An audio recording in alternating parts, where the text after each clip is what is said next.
Ok, alors petit point hebdomadaire à United Manager avec le coach Olivier Murillon.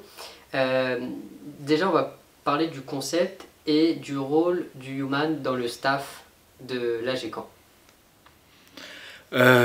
Oui, alors ça va être très simple, entre guillemets, en tout cas tel qu'on l'a défini avec United Manager d'une part, avec les dirigeants du club.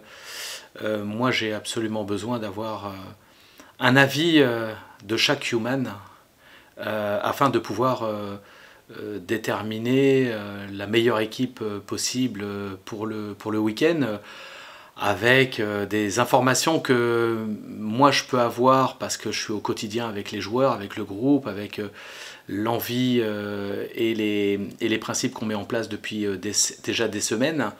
Mais l'avis des humans qui connaissent d'une part le club, qui connaissent les joueurs d'une façon différente que moi j'ai besoin d'avoir leur avis et, et c'est dans ce sens-là que chaque human va m'aider, va nous aider à constituer la meilleure équipe possible le week-end et d'avoir les meilleurs résultats au fur et à mesure des matchs de championnat bien sûr, de coupe, puisque cette semaine ça va être aussi un match de Coupe de France et une autre compétition qui va s'annoncer. Mais voilà mon idée de la collaboration qu'on peut avoir, en tout cas du coaching collaboratif. En effet, j'ai vraiment envie d'avoir un retour extérieur de chacun afin de pouvoir m'aider dans le choix. Voilà, et je prendrai compte, bien entendu, chaque semaine de l'avis de la communauté. Voilà. Et la question qui va revenir autour de ce concept, c'est qui est le décisionnaire final? Bah, le décisionnaire statutairement, et je crois que le président en a parlé aussi dans ce sens-là, voilà, c'est statutaire, ça reste le coach qui doit rester le décisionnaire final. Ça ne veut pas dire qu'il fait ce qu'il veut et qu'il n'écoute pas les avis des humans, mais de la même manière, voilà, moi j'ai vécu dans des clubs comme Bastia, lorsqu'il y a la ferveur populaire qui donne un avis, forcément le coach y est attentif. Mais ça sera mon rôle aussi d'être attentif à tout ce qui se passe et tous les avis qui peuvent être donnés. Mais au bout du compte, oui, en effet, il y a un entraîneur qui a été nommé, il y a des responsabilités qui m'ont été données et je les assumerai dans la composition d'équipe. Voilà, on sera dans la collaboration, une vraie proposition des humans, une vraie interrogation qu'on se posera avec chacun des membres du staff et moi-même, et puis une décision que je prendrai au bout du compte afin de pouvoir faire en sorte que la GECAM gagne le plus de matchs possible. Est-ce qu'on peut revenir sur le match d'Alençon avec l'exemple où sur l'application il y a deux compositions différentes qui sont sorties. Il y a celle qui résulte des votes de la semaine et il y a celle appliquée le week-end. Est-ce qu'on peut revenir notamment sur deux choix du staff? Donc c'était la titularisation d'Emilien Cramoisan, il me semble, et celle d'Alexandre Dias. C'est ça. C'est très simple. Alors voilà, il y avait un petit écart entre l'équipe qui avait été publicité de la communauté. Ça veut dire que ça restait une moyenne de la communauté. Donc voilà, j'ai pris en compte cette partie-là. Mais malgré tout, il me semblait avec l'ensemble du staff que par rapport, alors pour le choix de Alexandre Diaz, c'était plutôt lié à l'adversité. L'adversité, il y avait un joueur comme Amaury Tessier, un très très bon joueur qui va très vite, qui jouait couloir droit et j'avais besoin d'avoir un joueur plutôt qui allait vite en termes de qualité athlétique, mais qui était plutôt défensif. Et lorsque j'ai le choix entre Alex Diaz et Jean-Marc Hachi, il me semblait plus logique que pour contrer l'adversaire, il valait mieux mettre un défenseur plutôt expérimenté qui allait faire plus d'efforts. Voilà, j'aurais eu certainement des choses plus différentes avec Jean-Marc sur le plan offensif, mais je me mettais peut-être plus en danger sur le plan défensif. J'ai préféré garder une stabilité défensive puisqu'on avait déjà été pénalisé, notamment à Cherbourg, sur quelques excès offensifs de nos joueurs latéraux. Donc je voulais surtout pas prendre de risques sur cette première journée contre une équipe d'Alençon qui est un épouvantail de National 3. Donc voilà, j'ai fait ce choix-là qui me semblait plus cohérent au moment de la saison et ainsi de suite. Concernant Emilien Cramoisan, c'est très simple. Je crois que c'était Younes Kadir qui était plutôt plébiscité. Younes Kadir est un joueur que moi j'ai fait venir au club de la région parisienne, notamment pour être plutôt une doublure de Kevin Goba dans l'axe.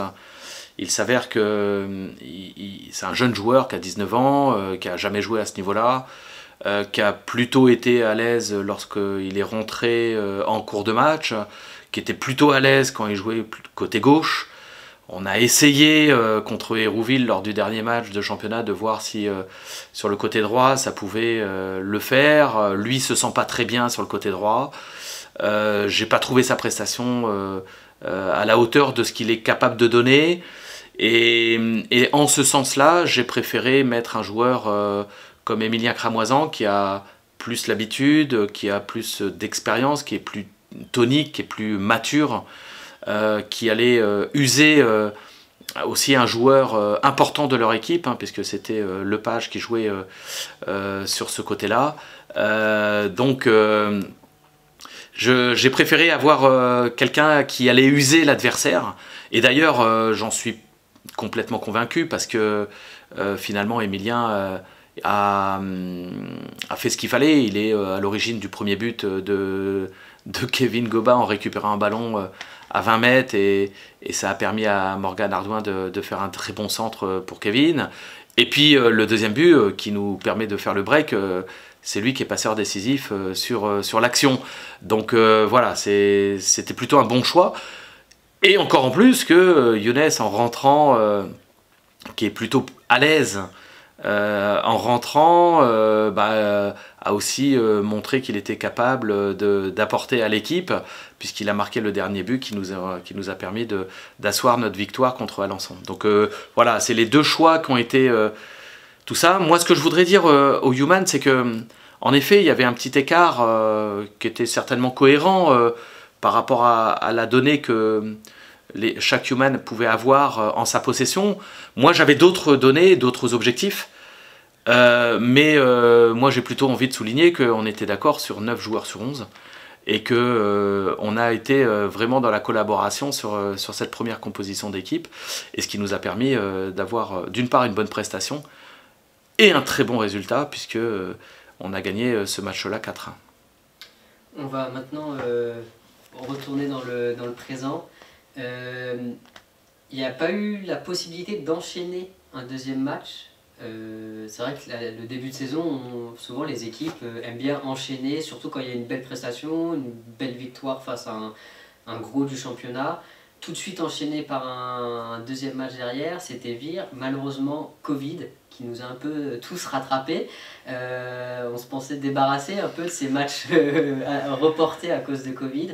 Mais comment va le groupe? Comment vont les joueurs qui ont été atteints du Covid et comment va le groupe à quelques jours du premier match de Coupe de France?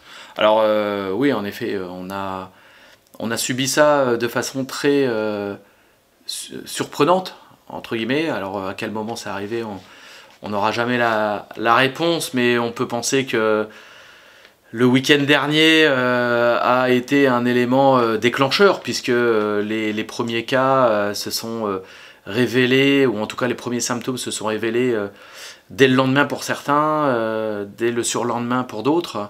On a eu dès le mardi des cas qui ont été avérés positifs. voilà, avec des symptômes complètement différents, des gens qui étaient très touchés, d'autres asymptomatiques. Mais malgré tout, ça a fait beaucoup de monde dans l'effectif, puisque, sauf erreur de ma part, on devait être à 6 joueurs, 3 staffs, dont moi, hein, puisque j'ai été aussi touché par ça pour la première fois. Mais voilà, donc le groupe aujourd'hui, comment il est? Oui, on aurait préféré enchaîner, d'être à nouveau sur le terrain, de montrer, de continuer à montrer des choses positives. Malheureusement, ça n'a pas été le cas. D'ailleurs, je remercie les instances qui ont eu la bienveillance de faire en sorte que ce match-là soit en termes d'équité, reporté à une date ultérieure, parce qu'on aurait été dans l'incapacité de mettre une équipe compétitive, en tout cas avec autant de monde sur le carreau. Donc voilà, on a pour l'instant cette semaine dernière, on a travaillé avec les gens qui n'étaient pas atteints. On a minimisé les efforts pour ceux qui étaient atteints du Covid. Aujourd'hui, tout est à l'air de rentrer dans l'ordre. On a entraînement ce soir qui nous permettra de continuer à voir si tout le monde est vraiment remis de cette péripétie de la semaine dernière. Moi, j'en ai aucun doute. Je sais que chacun s'est bien reposé, en tout cas va revenir avec des bonnes intentions, et puis voilà, et ça tombe bien quelque part parce qu'on change de compétition, on joue une autre compétition, c'est la Coupe de France.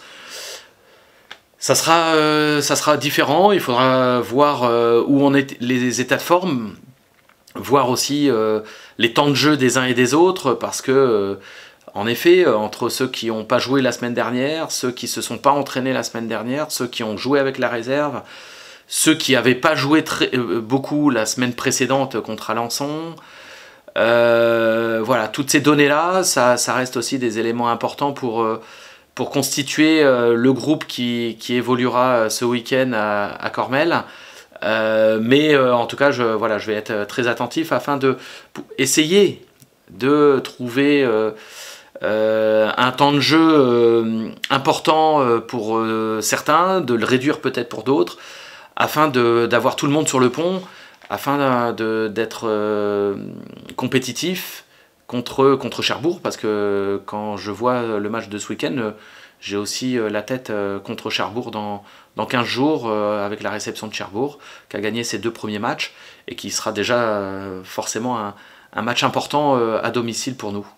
Justement, en termes d'objectifs sur cette semaine et sur le match de Coupe de France, j'entends l'objectif de la victoire et de la qualification, mais on sait que ça va au-delà. Quels sont les objectifs cette semaine? Les objectifs, ça sera d'une part, oui, en effet, des objectifs sportifs clairs et nets, c'est de gagner et de se qualifier pour le tour prochain, ça c'est bien entendu. Mais moi, dans mon esprit, c'est aussi de préparer le match de Cherbourg. Le match de Cherbourg, il va se préparer par nos prestations, notre prestation, bien entendu, mais aussi par retrouver un groupe homogène en termes de temps de jeu, en termes que tout le monde soit apte à pouvoir démarrer, parce qu'on aura besoin de tout le monde. On aura besoin bien sûr, il y a de la concurrence, mais ceux qui ne jouent pas ou qui n'ont pas joué pour X raisons contre Alençon, on aura besoin d'eux à un moment ou un autre dans la saison. Je pense aux gardiens, mais je pense aussi à la concurrence sur les postes des défenseurs centraux, des postes sur les attaquants de côté, voilà, tous ces garçons-là qui peuvent jouer. On avait des blessures avec Arthur Maru, avec Aïtouissi, on peut penser qu'ils vont revenir assez rapidement, donc voilà, il va falloir trouver le bon compromis entre remettre du temps de jeu à beaucoup, à certains, à jouer une concurrence saine et tout ça, parce que on aura besoin de tout le monde, on a besoin d'avoir des gens complètement concernés, et c'est aussi à moi dans les compositions d'équipe, dans les choix qui pourraient être faits, voilà, ça sera peut-être pas toujours la meilleure équipe, entre guillemets, notamment quand on joue contre en Coupe de France, où on peut penser que l'ensemble de l'effectif doit être meilleur qu'une équipe qui en tout cas, capable de se qualifier contre une équipe qui évolue en départemental 1. Alors on sait que ça ne sera pas facile, hein, et c'est pas du tout dans ce sens-là que je le dis, mais c'est surtout pour, parce que voilà, on a besoin de tout notre effectif concerné, qui a envie, ce qui est le cas aujourd'hui, et c'est une grande victoire déjà après 6 ou 7 semaines de vie commune. Voilà, les gens qui ne pouvaient pas jouer ou qui n'étaient pas présents contre Alençon, ils étaient présents dans les vestiaires, ils étaient présents dans les locaux du M d'ailleurs pour commenter le match. Ils étaient là pour supporter les 16 joueurs qui étaient là. Et moi, mon objectif, c'est de faire en sorte que l'ensemble du groupe soit plus important que l'équipe proprement dit qu'on va mettre chaque week-end pour gagner un match. C'est important, mais c'est l'ensemble du groupe qui va nous faire aller loin et gagner beaucoup de matchs. Voilà, comme je l'ai dit en début de saison, l'équipe, l'association de joueurs qui fait une équipe va certainement nous faire gagner un match par-ci par-là. Mais moi, mon objectif, c'est de faire un groupe, parce que c'est ce groupe-là qui va nous faire gagner. Les remplaçants qui vont rentrer, qui vont apporter la pierre à l'édifice, comme Younes, et l'ensemble des remplaçants qui l'ont fait contre Alençon. Mais aussi, dans 3 semaines, quand on aura des blessés, des suspendus, il faut absolument qu'on ait l'ensemble du groupe disponible. Et là, sur ces 15 prochains jours, l'objectif, ça sera vraiment de profiter de ce match de Coupe de France pour concerner tout le monde dans ça. Voilà, c'est important. D'ailleurs, beaucoup d'entre eux ont joué ce week-end avec la réserve, que j'ai été voir. Ça m'a permis d'une part pour eux de les voir jouer, mais de leur donner aussi du temps de jeu, mais aussi de voir l'effectif des joueurs qui ne s'entraînent pas régulièrement avec nous, des jeunes joueurs. Et voilà, j'ai pas été déçu de la performance, et c'est une bonne chose de pouvoir compter sur tout ça. Quand on parle de concurrence et de gestion de temps de jeu, il y a un poste un peu particulier dans le football, c'est le poste de gardien de but. C'est pas un poste qu'on peut faire rentrer à la 60e minute de faire un changement. Quelle est votre philosophie en tant que coach, et quelle philosophie aimeriez-vous partager avec les Humans concernant la gestion des gardiens? On sait que certains entraîneurs réservent le gardien, la Coupe de France au deuxième gardien. Certains ne préfèrent pas mettre toujours le meilleur gardien à l'instant T titulaire, que ce soit en championnat ou en Coupe de France. Quelle est votre vision sur ce poste particulier? On a la chance d'avoir 2 bons gardiens. Voilà, il y avait un gardien qui a joué les 3/4 des matchs la saison passée, qui est toujours dans l'effectif avec Hugo. Il y a un jeune gardien qui a eu un parcours professionnel qui nous a rejoint cette saison. J'y associerai aussi Anthony Barry, qui est aussi là pour les aider au quotidien. Voilà. Et on a 3 gardiens, mais on pourrait dire qu'il y en a 2 qui se détachent. Aujourd'hui, les 2 me donnent satisfaction. J'ai fait un choix parce qu'il faut faire des choix. Voilà, c'est mon rôle. C'est de ma responsabilité de faire des choix. Je pense aujourd'hui, alors je ne dis pas que ça restera comme ça tout le temps, mais je pense qu'aujourd'hui, Wilfried a pris un petit temps d'avance sur Hugo, notamment pour les matchs de championnat. D'ailleurs, c'est lui qui a débuté contre Alençon. J'ai besoin d'avoir Hugo complètement à 100% de ses moyens, et avec la considération qu'il doit avoir. C'est pour ça que ce week-end, je lui ai demandé de jouer avec la réserve afin qu'il puisse refaire un match entier, ce qu'il n'avait pas fait depuis le mois de mai dernier. Donc ça c'était important pour lui, mais aussi important pour moi. J'ai envie qu'il soit le gardien de tous les matchs de Coupe de France, quel que soit l'adversaire, quel que soit le tour qu'on jouera.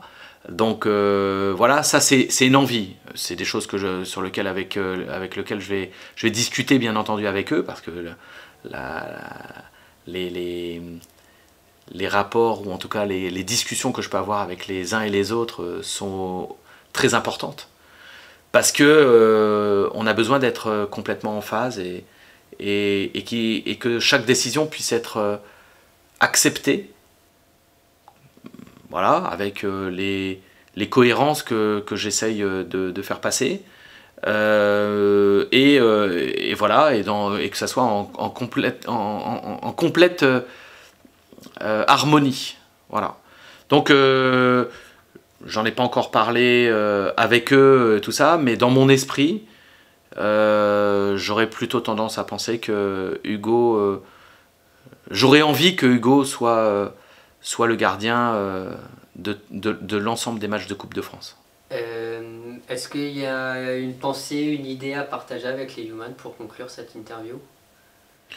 Une pensée, moi en venant à la GECAM, j'avais pas complètement conscience ou connaissance de tout ce qui se passait autour du coaching collaboratif. On me l'avait évoqué, on en avait discuté, on en a longuement parlé avec l'ensemble des acteurs de UM. On est en train de trouver vraiment notre ligne qui permette vraiment d'avoir ce coaching collaboratif. Et le coaching collaboratif tel que je le comprends, que je l'entends, que j'aimerais qu'il se passe, c'est que chaque human puisse être une aide à la décision, en disant attention coach, je pense que là ça serait peut-être mieux de faire comme ci, ça serait peut-être mieux de faire comme ça. Voilà. J'ai pas la science infuse, j'ai beaucoup d'expérience, certes. J'ai vécu à différents niveaux avec différents joueurs, mais j'ai toujours écouté les personnes qui avaient des bonnes réflexions. Et je me pose toujours la question, ok, si j'entends ça ou si on me dit ça, c'est qu'il y a certainement des raisons. Et ces raisons-là, je les mets complètement en évidence. Et c'est exactement comme ça, je trouve que c'est une chance de vivre pour moi cette collaboration. Alors oui, en effet, je prendrai quelques décisions par rapport à des compositions d'équipe, mais toujours en collaboration avec les avis de chacun des humans, parce que j'en ai besoin. Au même titre que je pose des questions, des fois qui veulent pas dire grand chose, mais pour avoir des réponses à mon staff. Tiens, au fait, si on faisait ça, tiens, qu'est-ce que vous pensez d'eux? Et j'attends ces réponses-là. Et suivant leurs réponses, ça m'aide à les suivre leur vue, en disant ah oui, en effet, je pensais, mais ok, je comprends. Ou dire non, parce que là, il y a des éléments, il y a l'adversité, il y a des concours de circonstances, il y a le match précédent, il y a le fait que si je fais ça vis-à-vis d'un joueur, je risque de le perdre, et que moi j'en ai besoin dans les matchs futurs. Je fais un certain nombre de choses voilà, avec réflexion. Et cette réflexion, les humans m'aident à avoir les bonnes réflexions. Et j'attends d'eux, en tout cas, qu'ils soient, autant que je le fais aujourd'hui par cette interview, de donner des informations, et ben moi j'ai besoin qu'ils me donnent aussi quelques informations afin de pouvoir m'aider et qu'on puisse ensemble avoir la meilleure équipe sur le terrain chaque week-end et de gagner des matchs. Vous avez une question à poser au Human justement qui pourrait vous éclairer sur le week-end prochain, le match à venir? Ou les 30 ans peut-être que les 30 ans Non, j'ai pas de questions particulières à leur poser parce que je sais ou je pense qu'on a les mêmes objectifs, c'est-à-dire d'aller le plus loin possible en Coupe de France et de faire quelque chose de bien en Coupe de France. Donc voilà, je sais qu'ils seront attentifs à cette interview, en tout cas à ce que j'ai pu leur donner comme information et en toute transparence. Mais voilà, je pense qu'on a de grandes choses à faire ensemble et j'attends d'eux voilà, qu'ils puissent être le plus objectif possible afin de pouvoir m'aider, nous aider à ce que l'AG Caen gagne les matchs le week-end. Parfait, merci. De rien.